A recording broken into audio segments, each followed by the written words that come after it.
see adults negative, then you must purpose in your heart, I don't care how they act, I am going to change the way I think because I want to create a better world for myself and for my children and for my children's children. I'm 62 years old. I have children who are all grown and grandchildren. And I shudder to think what my grandchildren will have to face in a world that's full of drugs, hatred, violence, crime, terrorism, poverty, sickness, disease, on and on and on and on. I'm sick of it. I want to see my grandchildren inherit a world that's going to be talked about, that's full of love, hope, faithfulness, compassion, prosperity, health, healing, and wholeness. So the question that I leave with each and every one of you, what kind of world do you want?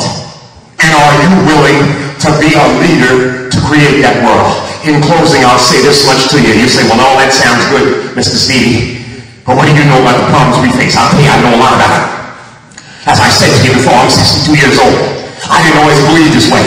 I used to think as negative. I came up in the 60s. Everybody was angry about something. I was angry too. I was an angry African-American man because I had to live under legal segregation in this country that said if you're black, stay back. If you're black, get on the back of the bus. If you're black, go to a separate water fountain. That was the law of the land, and I was angry. So I committed self-violence on myself by being a drug addict.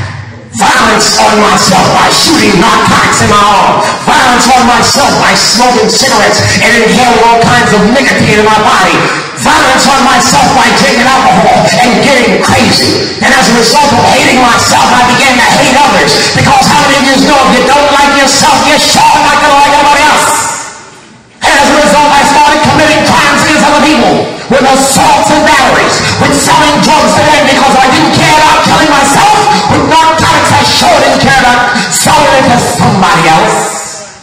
And then as a result from that, then I once woke up in a jail cell and recognized I don't like my life the way it is. I didn't like waking up on Christmas morning in a 7x9 jail cell. I didn't like waking up sick with withdrawal because I needed a shot of heroin. I didn't like waking up sick. People telling me I'm an ex-con and wasn't nothing and didn't amount to nothing. I knew in my heart of hearts I was somebody. But the problem was I didn't know how to get there. I needed somebody to give me a new path. I needed somebody to show me a better way.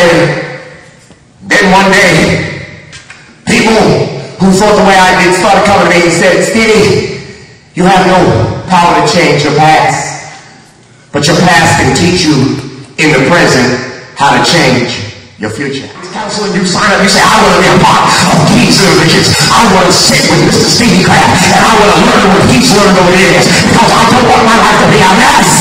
I don't want to end up in the penitentiary. I don't want to end up down and out. I want to know that even if I fall, I can stand up again. Glory. That's my challenge, you. That's my challenge, you. Those of you that are up for the challenge, say, hey, I heard that man. And in my heart of hearts, I know he's right. And I want to step up to that challenge. If that's you, let me see a hand. Raise your hand. I see a few hands. So the rest of you did. Oh, more hands are going up. Don't put your hand up. Don't be like the herd mentality. Put your hand up because you see your buddy put their hand up. If you don't believe it, take your hand down. But if you really believe it, then put your hand up. Because I'm not going to work with those of you that are lukewarm. I want you hot or I want you cold. If you're cold, keep your hands down.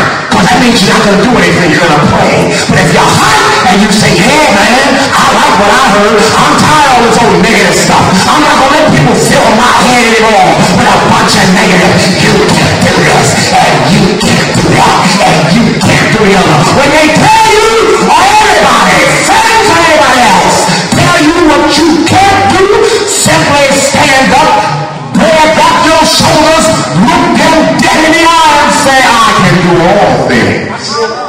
If you can believe you can, you also can believe you can. What do you believe? Okay, we're almost out of time. Now what I want, we won't be able to get many, but I want you to respond to Stevie. Somebody that wants to ask a question of me, come up to the mic so everybody can hear it. Go back to your seat, give your name, go back to your seat, give your question, and then I'll answer the question for everybody. First one up, let's go. Then we'll all sit and look at each other. Let's go. Let's move it. Come on, somebody. One of you leaders, I'm seeing who's leaders in here. So far, all I see is a bunch of followers. You look like a herd. We're going to say who's going to be first. Who will be first to be over here? I don't see one person up at this microphone. Isn't this a shame? That's exactly what I mean when I say, why aren't we having leaders today? Because everybody is believing peer pressure. How about having positive peer pressure? You mean to tell me with all you kids in this place, not one of you have a question for Mr. Kraft? Come on. Hey, it's a woman too. I like that. Women are what I need. All right, I think we're out of time. I will be seeing you around. Those of you that want to learn more, sign up with your guidance counselors for KIV. Thank you.